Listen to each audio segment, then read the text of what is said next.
जी भाई, तो आज हम पढ़ेंगे security best practices for creating an AWS account कि अगर आपका एडब्ल्यूएस अकाउंट है तो उसके लिए बेस्ट प्रैक्टिसेस क्या होनी चाहिए, या अगर आप कोई सर्विस यूज कर रहे हैं तो उसके लिए बेस्ट प्रैक्टिस क्या होनी चाहिए। तो यहाँ पे देखें, securing your AWS account, secure your AWS account by following की रिकमेंडेशंस इन द लेसन।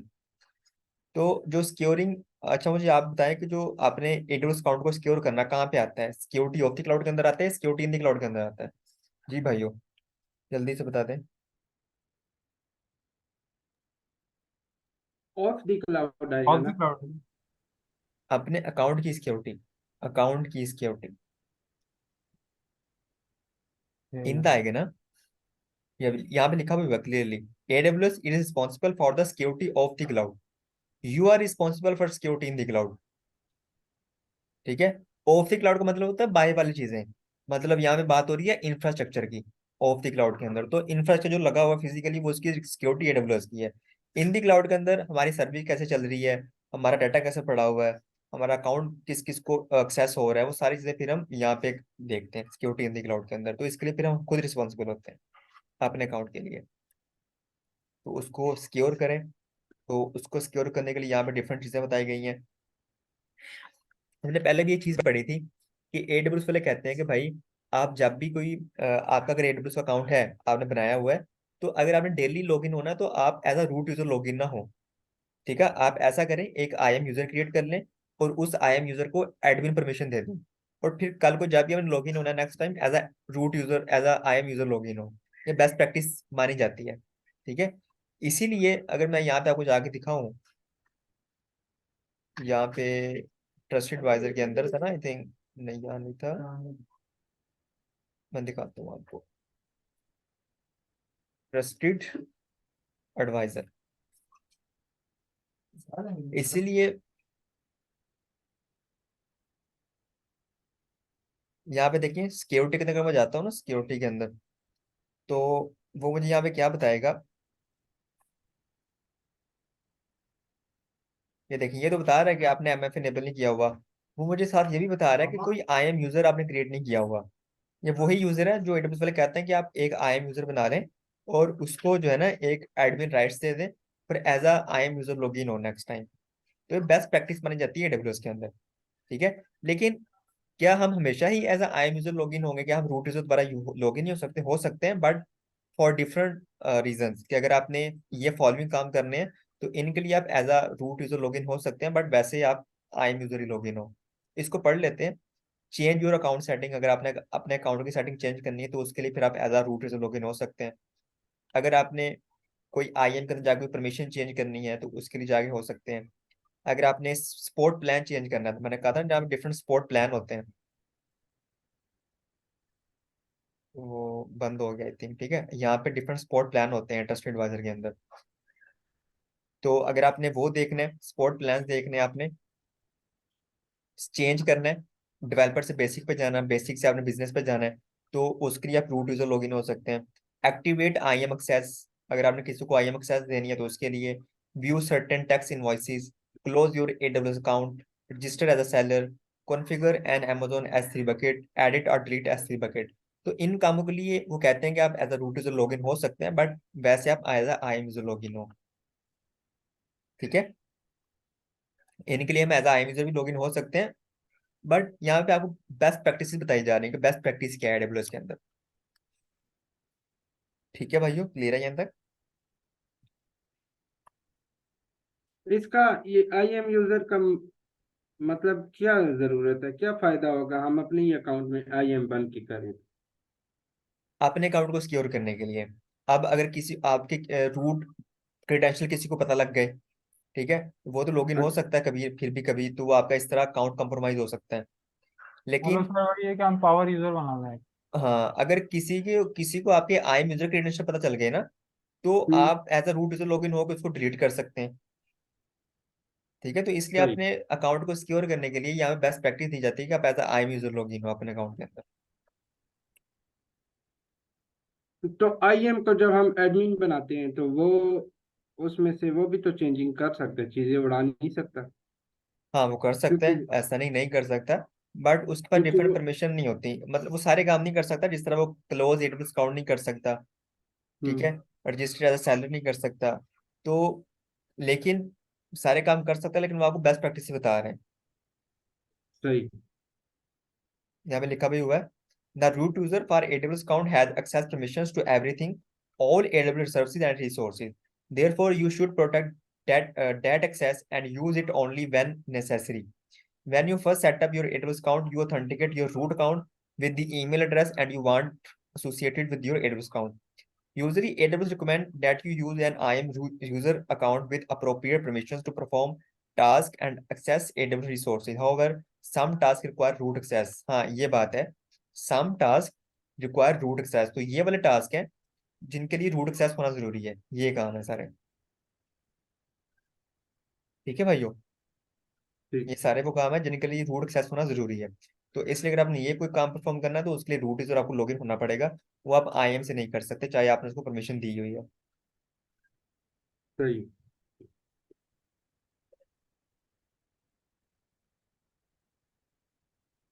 यहाँ पे भी बताया गया कि create IAM user, create an IAM group, sign in with IAM credentials। तो ऐसा ही आप करें, और give the group full administration permissions, add IAM users to group. और यहाँ भी यही बताया जा रहा है कि आप उस यूजर को परमिशन साइन ना करें, आप ग्रुप क्रिएट करें, ग्रुप को परमिशन साइन करें। तो ये भी एक बेस्ट प्रैक्टिस है। हम यूजर को भी डायरेक्ट परमिशन साइन कर सकते हैं, यूजर के ऊपर पॉलिसी लगा सकते हैं, जिससे हमने लैब भी परफॉर्म की थी। बट बेस्ट प्रैक्टिस क्या है कि आप ग्रुप के ऊपर पॉलिसी लगाएं, आप यूजर के ऊपर भी डायरेक्ट पॉलिसी ना लगाएं। ठीक है, बेस्ट प्रैक्टिस है। एक ग्रुप क्रिएट कर लें और एक IAM यूजर क्रिएट कर लें, ग्रुप के ऊपर पॉलिसी लगाएं और फिर यूजर को ग्रुप के अंदर ऐड कर दें, सिंपल।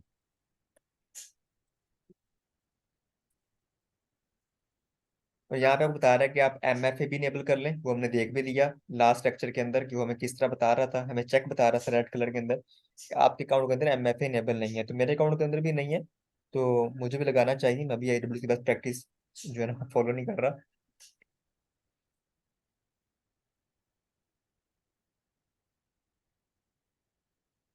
और बेस्ट प्रैक्टिस के अंदर एक और चीज आती है कि आप जो क्लाउड ट्रेल सर्विस होती है उसको इनेबल करें, क्योंकि इसकी कॉस्ट बहुत कम होती है। तो इसको इनेबल करना चाहिए आपको।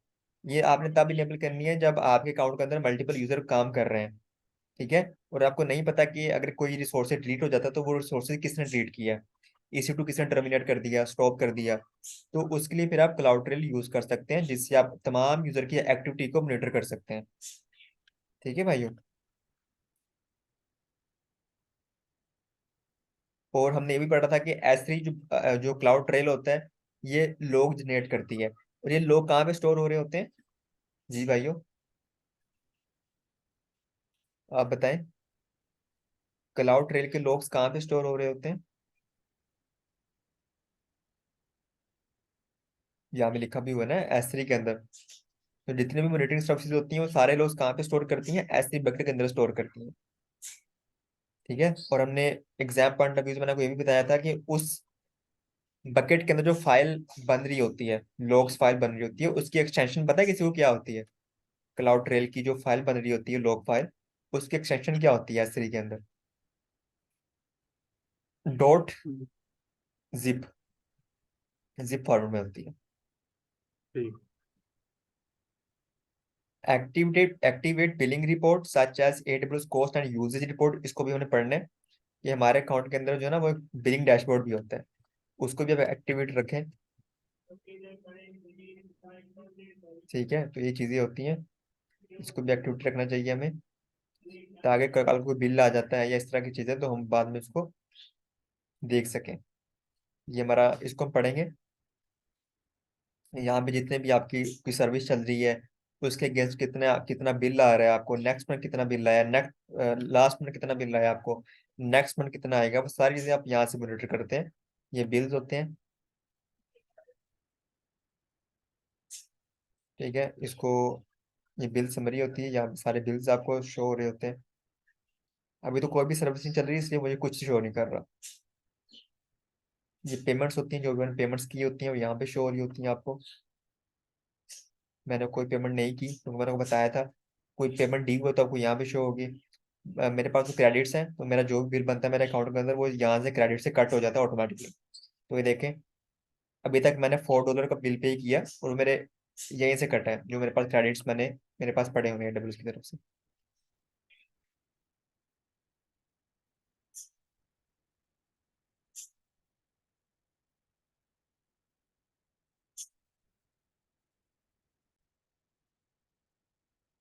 अच्छा, लास्ट लेक्चर के अंदर हमने पढ़ा था कि हमारे पास डिफरेंट प्लान्स होते हैं AWS के अंदर। ठीक है, कुछ हमारे पास बेसिक प्लान्स होते हैं जो फ्री होता है, कुछ हमारे पास, मैं आपको दिखा देता हूँ। अगर मैं यहाँ पे जाता हूँ ट्रस्टेड एडवाइजर के ऊपर, ये है ट्रस्टेड एडवाइजर।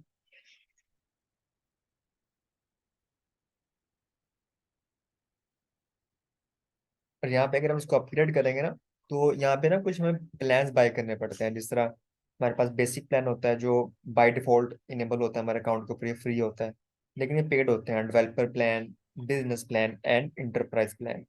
ठीक है, तो इनकी कॉस्ट होती है। जो हमारे पास ये प्लान होता है डेवलपर प्लान, इसकी अगर आपने डिटेल देखना तो यहाँ पे लिखा है starting at $29 per month, starting at $100 per month and starting at 115,000, मतलब 15,000 पर मंथ।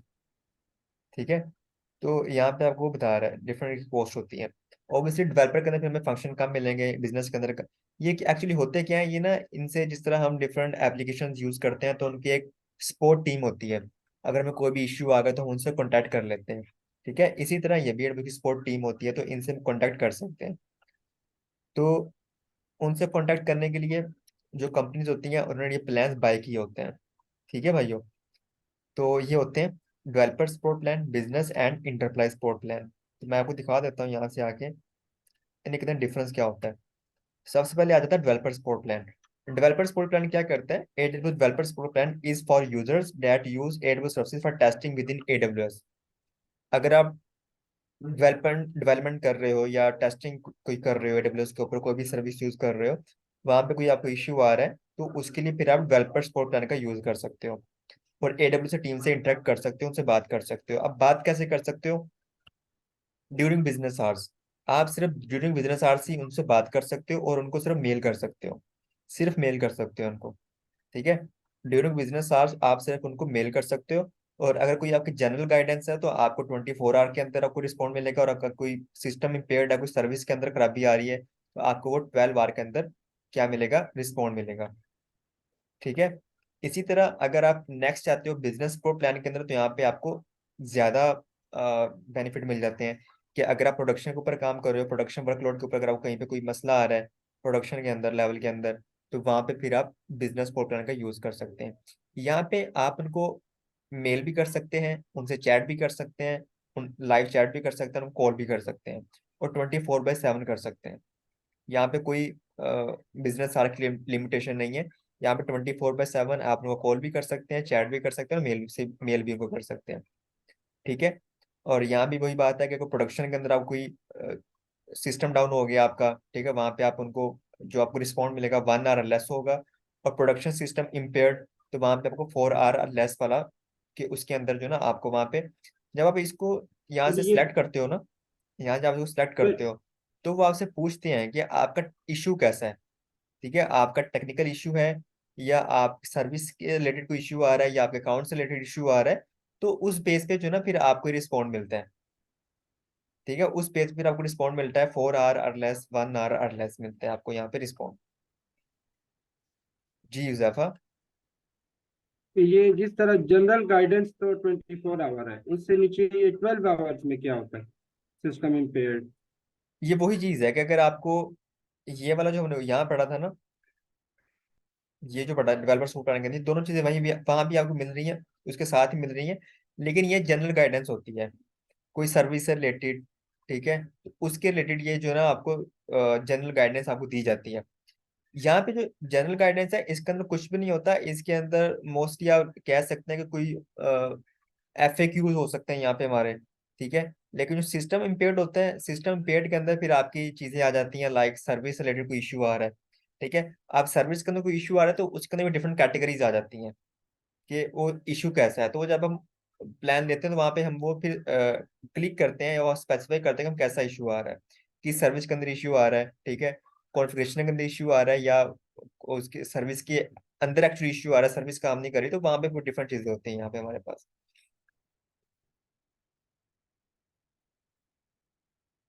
ठीक है, तो हम नेक्स्ट चलते हैं।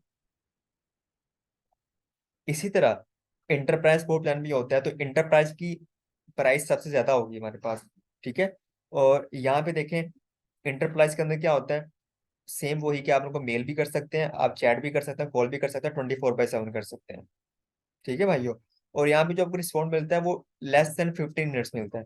लेस देन 15 मिनट यहाँ पे स्पेसिफाई कर दिया गया है, तो ऑब्वियसली यहाँ पे अगर आपको कोई लेस देन 15 मिनट्स कोई रिस्पॉन्स मिल रहा है तो वहाँ पे उसकी कॉस्ट भी ज्यादा होगी आपके लिए।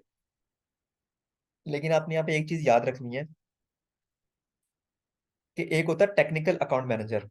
Customer with this plan have dedicated technical account manager, कि एक पर्सन होता है, एक पर्सन आपके अकाउंट के लिए डेडिकेट कर दिया जाता है, जिसको हम बोलते हैं टेक्निकल अकाउंट मैनेजर, जो आपकी फिर प्रोडक्शन के अंदर हेल्प करता है।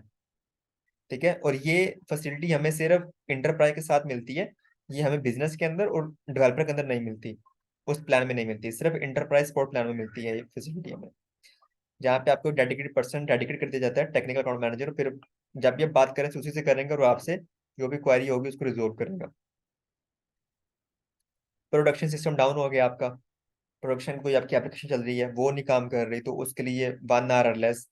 अगर क्रिटिकल मिशन वर्कलोड है, मतलब अगर अर्जेंट बेसिस पे आपने इशू रिजोल्व करवाना है, तो उसके लिए फिर आप ये ऑप्शन होता है, तो वहां पे फिर आप 50 मिनट्स या उससे लेस में आपको रिस्पॉन्ड मिलेगा। जल्दी मिल सकता है लेकिन 50 मिनट्स में लिखा हुआ है मैक्सिमम टाइम। ठीक है भाइयों,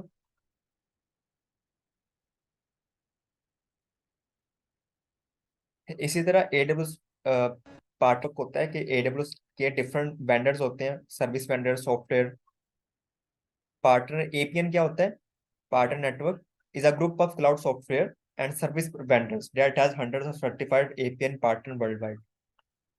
ये भी एक तरफ से एक कम्युनिटी होती है, एक ओपन कम्युनिटी होती है, जहाँ पे इनके डिफरेंट वेंडर्स होते हैं, डिफरेंट लोग होते हैं जो आपकी हेल्प करते हैं प्रोडक्शन के अंदर, सिक्योरिटी पॉलिसीज के अंदर, कंप्लायंस रिक्वायरमेंट के अंदर।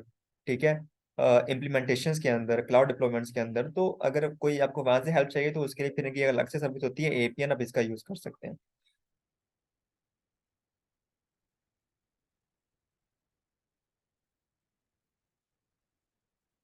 एडवाइजरीज एंड बुलेटिन, इनका डॉक्यूमेंट होता है, यहाँ पे आप डिफरेंट, अगर कोई आपने इनकी कोई रिपोर्टिंग वल्नरेबिलिटी चेक करनी है, कंडक्टिंग पेनिट्रेशन टेस्ट चेक करना है, अगर आपने सिक्योरिटी से रिलेटेड कोई इशू चेक करना है, तो इनकी एक रिपोर्ट होती है, डॉक्यूमेंटेशन होता है, AWS एडवाइजरीज एंड बुलेटिन, वहां पे जाके आप पढ़ सकते हैं। इसके अंदर आपको ये बताया जाता है कि अभी करंटली कौन कौन से इश्यूज आ सकते हैं आपको, जो भी हमारे जो ना थ्रेट्स होते हैं सिस्टम के ऊपर आते हैं, सर्विस के ऊपर आते हैं, वो यहाँ पे बताए गए जाए होते हैं, और आपने उनके अगेंस्ट किस तरह एक्शन लेना है वो सारे यहाँ पे लिखी होती हैं। ठीक है, customer work with experts to address the following, reporting abuse.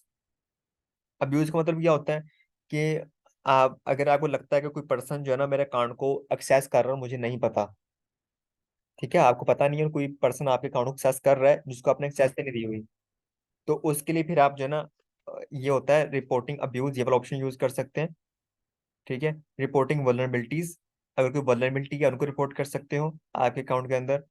Conducting penetration test, तो उसके लिए भी आप इनको यूज कर सकते हो। तो डॉक्यूमेंटेशन होती है, आप इसको पढ़ें, अच्छी चीज होती है ये वाली। AWS ऑडिटर लर्निंग पाथ होता है, ये क्या करता है, help you understand how internal operations gain compliance on AWS, visit the compliance website, जो भी इनकी कंप्लायंस एंड सिक्योरिटी रिक्वायरमेंट्स होती हैं, ऑडिटिंग रिसोर्सेज, वो यहाँ पे सारे इनके पड़े होते हैं। तो ये भी डॉक्यूमेंटेशन होती है, कोई सर्विस नहीं है, आप इनका यूज कर सकते हैं।